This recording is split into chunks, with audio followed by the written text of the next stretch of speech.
Nagas will never surrender to India, even here on earth or in heaven.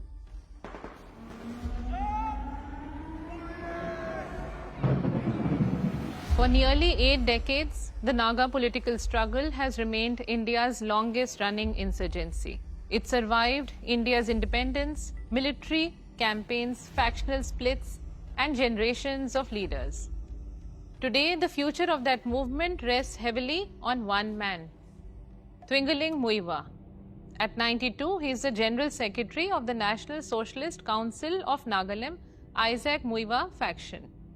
He is also known as Etokilonsar or Prime Minister of the Republic of Nagaland and affectionately called Uncle by many Nagas. He is the last surviving leader of the movement's founding generation. For many Nagas, he is the face of the struggle. For New Delhi, he remains the most important interlocutor in the search for a final peace settlement.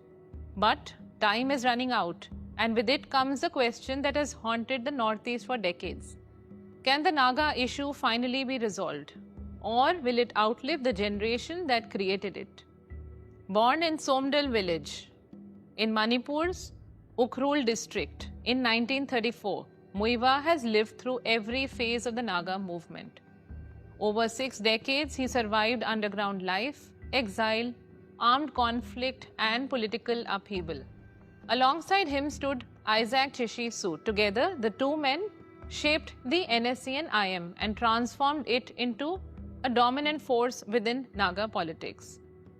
In 2015, despite failing health, Isaac Su signed the historic framework agreement with the Government of India in the presence of Prime Minister Narendra Modi. It was expected to pave the way for a final settlement. Su died the following year, leaving Muiva as the sole surviving founder responsible for carrying the peace process forward.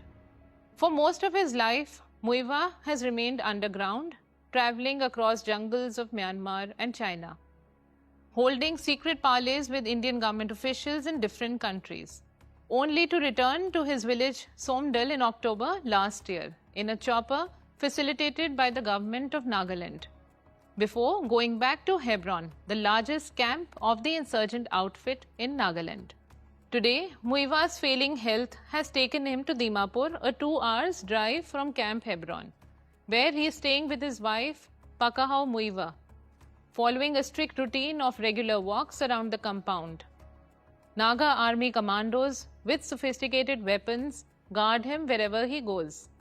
But it is from here that Muiva continues to control the parallel government and the military might of the NSCN-IM at Camp Hebron, which wields influence across wide tracts of land in Indian territory as well as Naga-inhabited areas across the India-Myanmar border.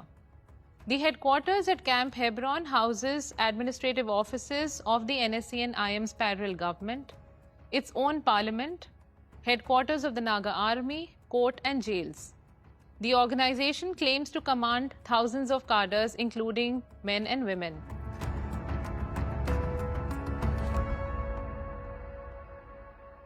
Nearly 3 decades after the ceasefire, the military infrastructure remains intact. Young soldiers, both men and women, continue to train in the vast jungles adjoining Hebron and in the borders with Myanmar.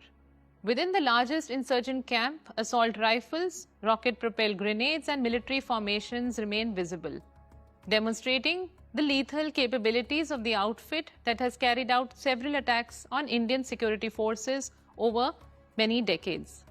In recent years, Hebron has also embraced newer technologies. Drones are routinely flown over the headquarters and surrounding areas for surveillance.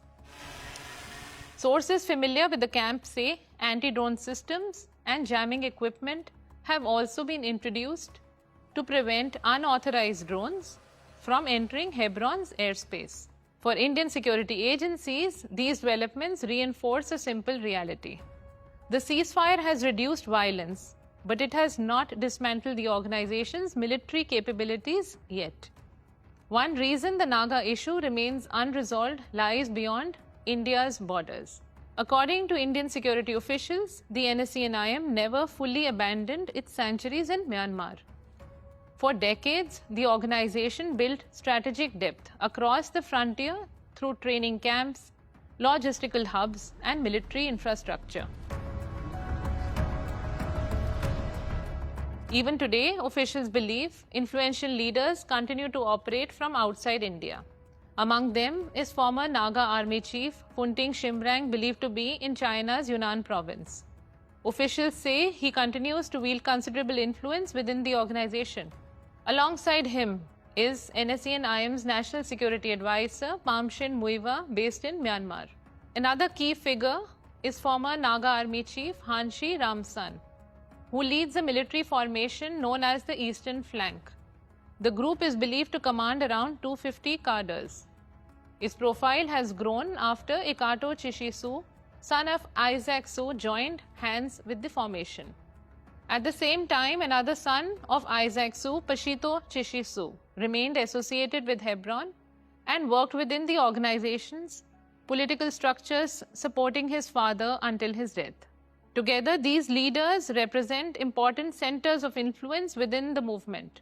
Security officials believe they could become even more significant in a post-Muiwa era. Unlike Hebron, which remains inside India, Myanmar offers a difficult terrain and established networks, with military commanders revealing that if the Indian government decides to dismantle their existing presence in Hebron, the outfit could increasingly look towards these cross-border bases as alternative centers of authority. But that possibility remains distant as of now, as Muiwa increasingly appears focused on peace rather than conflict.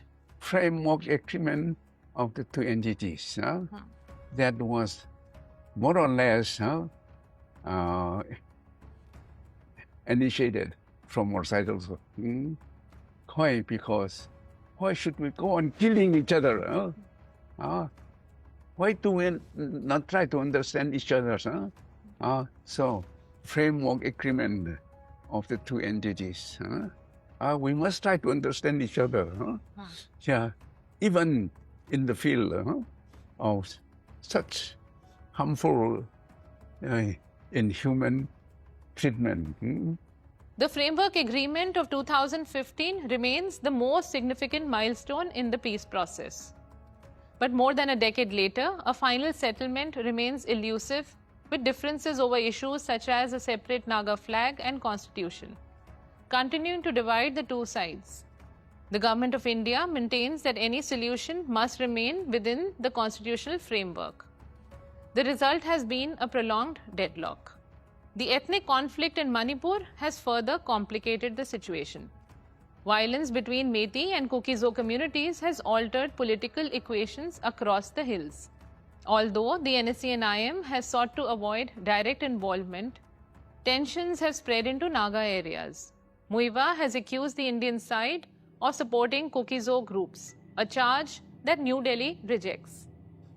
They still give the chance to use the Indian forces against us. See? So, if you try to understand the attitude, the reason, the attitude of the Indian towards the Nagas, yes, it is not very hard. They are using them. Indians are using the cookies to kill the Nagas, and they have been killing even my people.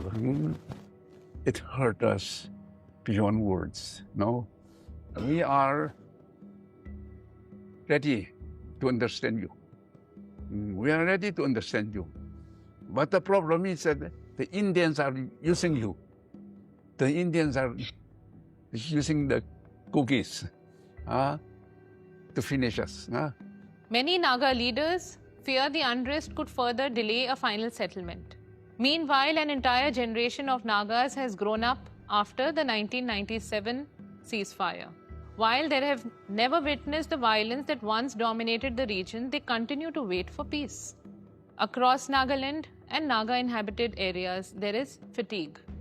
But there is also hope that future generations will not inherit the uncertainty that shaped the lives of their parents and grandparents. However, those who join the struggle today believe that the cause will outlive any challenges that may come up in coming months and years. For Indian officials, the present moment may represent the last opportunity to secure a durable peace. Their concern is not simply about Muiwa's age. It is about what comes after him. Without the authority of the founding generation, maintaining unity within the movement could become increasingly difficult. Officials familiar with the talks say the government is prepared to offer substantial autonomy within the constitutional framework, while maintaining that there is no scope for secession. Much depends on how the two sides bridge the gap between aspiration and reality. If a final agreement remains elusive, a post-Muiwa era could weaken the NSE and IM's unity and authority, giving the Indian security forces an edge. But what emerges as a looming threat is the diminishing influence of the moderate leadership that has spent years keeping sections of the movement committed to dialogue, without the weight and legitimacy of the founding generation. Some officials fear younger and more hardline elements could once again look towards armed resistance. The future of India's longest insurgency, therefore, now rests on a simple question. Can the movement's last surviving founder secure the peace he has spent a lifetime negotiating?